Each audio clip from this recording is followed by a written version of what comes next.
Hi, everyone. Welcome to the Santa Clara County Office of Education Grant Training Series reviewing an RFA or solicitation.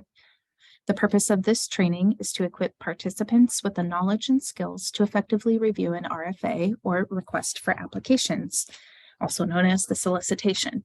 My name is Rochelle Harding, and I am the Associate Grant Writer and Research Analyst at the Santa Clara County Office of Education in the Grants, Partnerships, and Operations team. And I will be walking you through today's training. So before we get started, it's recommended that you listen to the training video, Is the Grant a Good Fit?, prior to working on reviewing an RFA or solicitation. This is a highly detailed process, and you really don't want to spend time reviewing a grant proposal that you're not eligible for, is not a good fit for your needs, or which has a misaligned focus.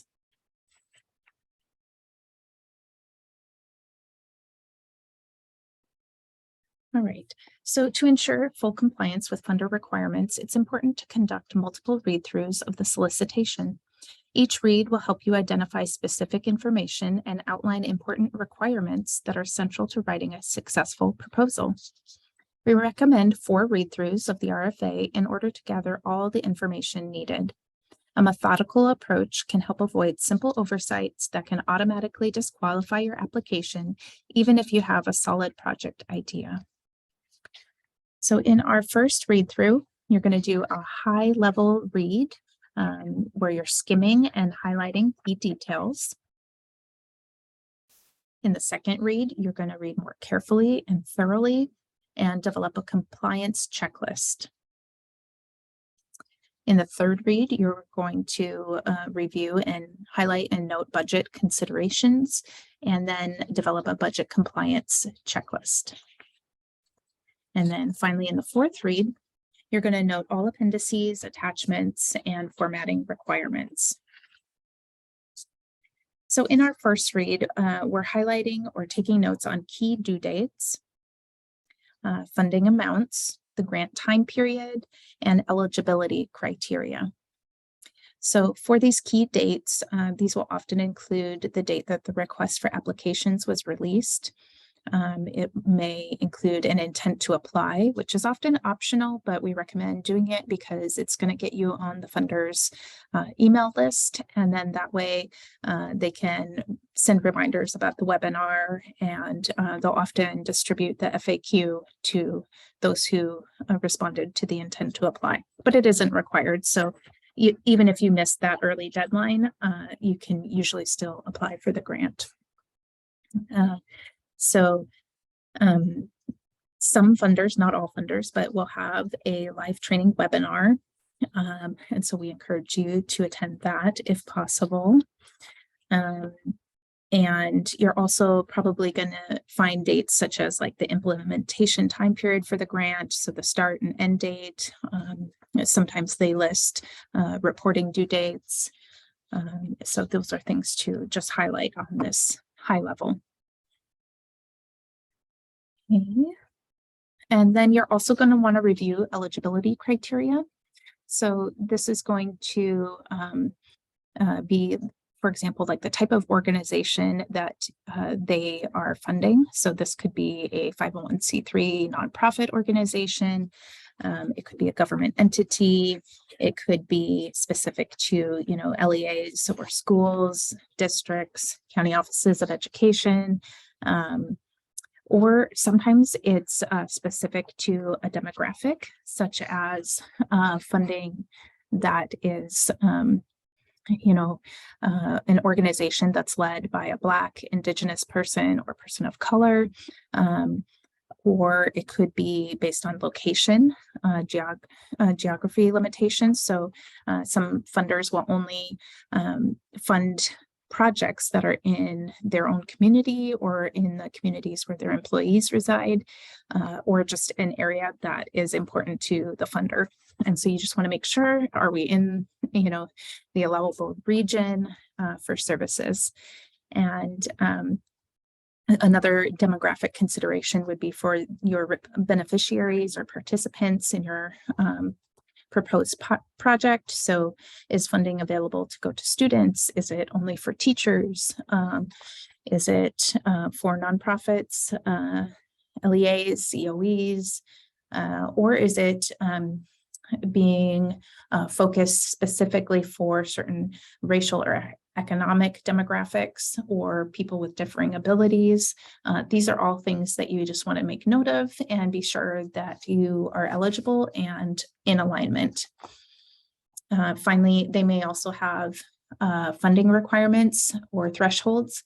For example, maybe they are only going to fund organizations with annual budgets under $1 million. So, and then finally, a note on alignment. You should have already reviewed the grant to make sure it aligns with your mission, vision, and goals. However, if you didn't get a chance to do that, now is the time to note any areas of concern or misalignment. All right, so our second read through should be thorough and not rushed. You're going to want to use a spreadsheet and make a compliance checklist to ensure all questions are answered, data is included, and to develop a submission timeline so that you can assign due dates and keep yourself and your team on track with enough time to properly complete all requirements. For this, our team uses one grant project management template that we created using a spreadsheet. And for each new grant, we make a copy of this template, and then we fill out the relevant information for the specific grant that we're working on. And this spreadsheet has different tabs.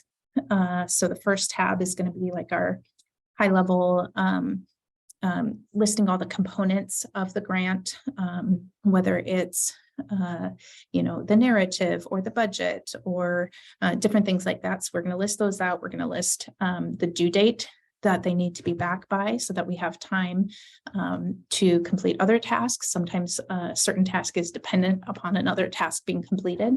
And so we outline the due dates, we outline or assign who is responsible for that, and then what exactly needs to be accomplished, and have a little note section. And then as we go through, we mark in progress or completed and that type of thing. The next tab has a section where we can just kind of list any more detailed maybe subtasks for the more high level checklist.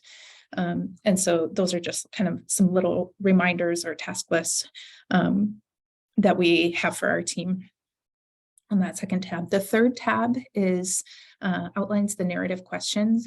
And sometimes we will have, be working with teams where somebody has specific expertise that they are, assigned to question number 3. And then somebody else might have a different area of expertise and they're assigned to questions 1 and 4.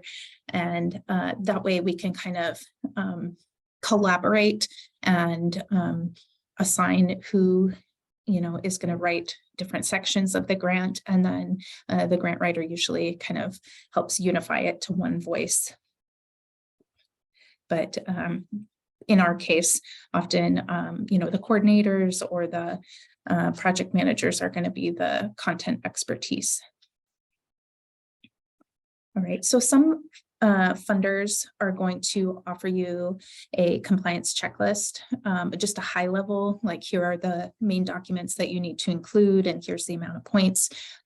We recommend that if you use that, you also add to it, because there are going to be a lot of smaller notations throughout the solicitation that, have requirements, whether they're relating to the budget or the narrative, attachments, format.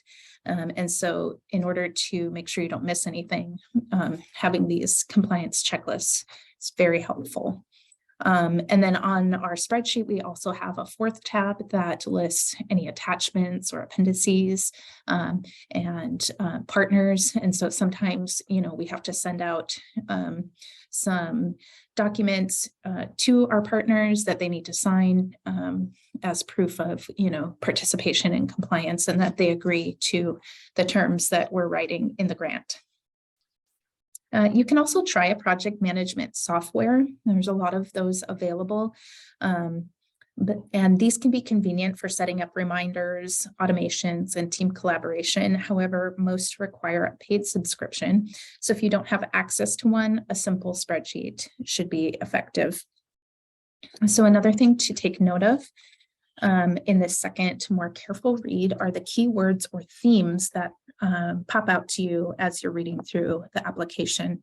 So for example, is the phrase social emotional learning repeated a dozen times? If yes, you want to reference this phrase in your narrative answers. Some people use online keyword finders, which you can just do an internet search for online keyword finder, and you'd upload your document or a portion of your document, and it's going to highlight any words that are repeated multiple times and tell you how many times they were used in the document. And then this gives you a clue as to what's really important to the funder and what you need to reflect back in your narrative. Another tool that I use instead of the keyword finder is if I notice as I'm reading through, oh, this seems to be mentioned several times, I will just use the Control F find key function, and you hold down the control key and you hold down the letter F on your keyboard, and then that's going to create a little search window for you, and you can type in, social emotional learning, and then it will tell you how many times that is in the document, and then also where in the document. And so those are just, little tips to help you identify those keywords or those themes. As you read, think of and jot down notes regarding why your organization is strategically positioned to address the problem and offer solutions. This is important, and it will help explain to the funder why you stand out among other applicants and why you deserve to be awarded this money. Also write down areas of alignment with your organization and the funder. This is going to also strengthen your application if they see that you have shared values, you have shared goals, and commitment to, similar concerns or community needs. So finally, if the grant is based on state or federal legislation, you're going to want to look up and read the legislation. A link will often be included in the RFA. However, you can also look it up by its legislative reference number. You can also pull language or concepts from the legislation to demonstrate your project proposal is in alignment.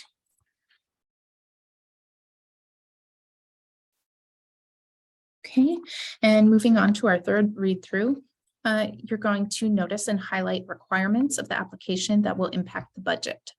This may be a separate tab on your cheat sheet, depending on how you organize it. You may want to color code. I find this helpful for myself for quick reference. So for example, I might use green for the budget, yellow for the narrative, blue for attachments. And this way, if I'm looking back at the RFA to make sure I included something, or if I can't remember a specific detail, I can just go back to the areas where in green, and then I know, okay, that's a budget related thing. So that is something that works for me and maybe for you as well. So examples of budget considerations that you might see in your narrative include if there was a professional conference or community of practice that was required and it was an in-person meeting, not virtual, you are going to want to highlight it because you're going to need to price out the cost of mileage reimbursement and lodging and food and that type of thing, the number of days that you're going to need to be at the conference and how that impacts the budget. So if that is an allowable reimbursement cost, then you should highlight that and make note to include in your budget. Other budget items that might be noted that you could highlight are minimum and maximum amounts. So this would be like the minimum amount that you should request or the maximum amount that you should request. And other areas could be the indirect cost limitation.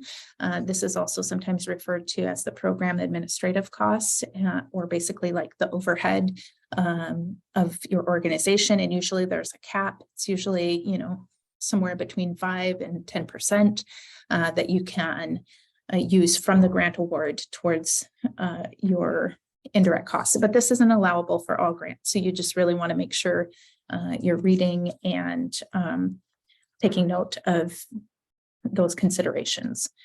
You're also going to want to highlight non-allowable expenses. So oftentimes this is things like capital expenses or technology, unless it's specifically written into the grant, and you're just going to want to be sure to follow the guidelines in the RFA. You're also going to want to make sure that your budget is reasonable for the required or proposed solutions. And you really don't want to under or overestimate your costs. You want it to be reasonable, and you want the funder to know that you did your homework and that you priced things out, and that it will cover the true cost of what it takes to accomplish what you're proposing.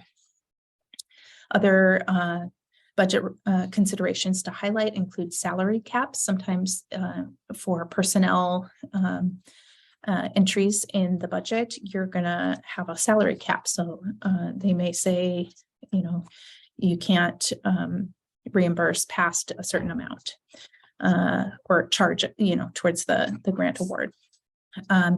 Others include a matching requirement. And so this could be either a direct match in cash, or it could be in kind, which is, like services or, it could be products or, different things like that. You're also gonna, if they don't give you that specific number to request, you're gonna want to calculate the cost per participant based on past funding awards. So for a foundation grant, you can look up the IRS Form 990, and you will be able to review previous award amounts for a similar organization and a similar project to what you're proposing, and that will give you a clue as to what is a reasonable request. Or if it's, a state-funded grant for education, for example, and they only give you the total amount of funding that will be distributed, and they don't give you, a specific amount to ask for, you can divide the total amount of funding by the population, and then divide the population or multiply the population per participant in your demographic. And so that will kind of give you your cost per participant. You're also gonna, as I mentioned, account for personnel time if that's allowable. Be aware of supplementing versus supplanting grant funding. So this is where you kind of rearrange federal funding by say a certain person's job is funded through the state, and then you get federal funding for a similar project, and you try to, replace that state funding and move it to something else. That's supplanting and is not allowable. But supplementing would be, maybe adding a half-time position for a new hire to support the work of the project and to support the existing personnel who may be working on a similar initiative. Let's see. You're also going to want to check to see if evaluation is required and budget accordingly. Sometimes there is a specific amount of the grant that is required to go towards evaluation. I've seen, 10% or, various numbers, or it may not be required, but that is something to highlight and make note of, and then budget accordingly. And then also consider if your team has the expertise to conduct an internal evaluation, or if you need to hire a third party, and that would be an additional cost that you would need to build in. Finally, note any requirements around procurements, such as subcontracts or subawards with other organizations. Right, and then in this third read as well, we're going to make note of the tone that the funder uses and kind of reflect that back in the language that we use in the narrative and the tone that we use. So for a private foundation or a corporate foundation, sometimes they can be a little more informal. and may include like stories or quotes from participants, or they might kind of have a more emotional pull to your heartstrings type of tone to their writing, and you'll want to reflect this back in your responses. So if they use quotes, you can use some participant quotes. And then with government funding, this is almost always going to be academic, technical writing style. You're going to want to have your evidence-based research, sources, and just keep it very formal, third person, singular. So instead of saying we are going to do this, you say the Santa Clara County Office of Education is going to do XYZ. So just keep it in that very formal tone. Okay, and then you're also going to want to look up any of their references. So if they have footnotes or endnotes, if they have links or appendices or attachments that have additional pertinent information, please read it. Please check it out. I know this is a lot of work, but it's really going to give you important background information as to what's important to the funder and what's important to the project. And then you can kind of reflect that knowledge back in your responses. Please note, don't make any assumptions. If you're unclear on something, we encourage you to ask. Oftentimes there's an email for the program officer at the grantor, foundation, or organization. And so we encourage you to reach out to them. Sometimes they do have a cutoff date for when they will stop responding to questions. So you really want to review this RFA early and submit your questions on time so that you have the clarity that you need. And then again, answers are often posted in the FAQ, especially for like CDE, California Department of Education grants. So that is very important. So just a note to encourage you to go to the live training webinar and to have read the RFA at least once already prior to attending, and have some questions ready so that you have that opportunity to ask directly, and then you don't have to wait for the written response. So we just really encourage you to attend that and have some questions ready. And even if you RSVP and you can't attend the live webinar, please watch it back if possible. Okay. So yeah, sometimes the application questions or requirements can be unclear in the RFA. And so if they're misinterpreted, that could impact your whole project. So once again, don't assume, ask. All right, and in the fourth and final read through, we're noting all appendices and attachments and formatting requirements. So the appendices could be like partnership agreement, signatures from superintendents, or it could be, demographic data that they're requiring for you to fill out. Projections, that type of thing. So there's a variety of attachments that could be included and required. And you're just going to want to plan ahead, backwards map, so that you know when to send things out and when you need to receive them, so that you have time to organize and compile your final package for the application. So examples of formatting types could be, sometimes I've seen like it's required for the budget to be in an Excel format, or it's required that all the components of the application are combined into one PDF and are submitted with a table of contents and, uploaded either to the grant portal or emailed to the program officer who's in charge of the grant program. And another thing to make note of is the format for the sequence of the formatting. So oftentimes they will tell you what order to put things in, but if they don't, you can just follow the order that they have outlined in their instructions as far as, here's your cover page, here's your narrative, here's your budget narrative, and then your attachments, so just make note of those formatting requirements.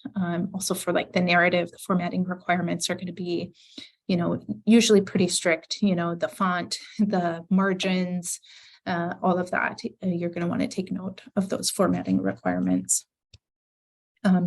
Please also ensure that the assurances have been downloaded and agreed to and or signed by authorizing personnel, and double check the terms and conditions of the grant, because some purchases that you make for a specific grant, those purchases can only ever be used for the original purpose of the grant. So, and this especially is true when it involves the government or public funds, and they will actually have you keep track of your inventory and submit a report on an annual basis of like the condition of the item and if it's still being used and what it's being used for and all that. So just be sure you read all those terms and conditions so that you fully understand what you're committing to. And finally, double check the scoring criteria to ensure your application will receive the highest possible score. Some scores are based on demographic data, which you have no control over, and others are based on compliance with addressing all requirements in the questions. Some applications require a minimum score to move forward for consideration. Just keep that in mind. And you, of course, if you see that one section is worth 25 points and another section is worth 5, you're going to want to, put most of your focus and weight on the section that's worth the most points. Even though, all sections are important, but make sure that you take note of, how they've weighted the importance of scoring. All right, so as you can see, grant writing requires attention to detail. Thus, the more carefully and thoroughly you review the solicitation by preparing a compliance checklist, the more likely you will be to be successful in your application. I want to thank you for watching the Santa Clara County Office of Education training, reviewing an RFA or solicitation. I hope it was helpful for you. And if I could ask that you take a brief moment to fill out our Google survey to provide us with feedback, letting us know what areas were helpful or what areas you still have questions on that we could address. So that survey is found at https://sccoe.to/R, capital A. Thank you so much.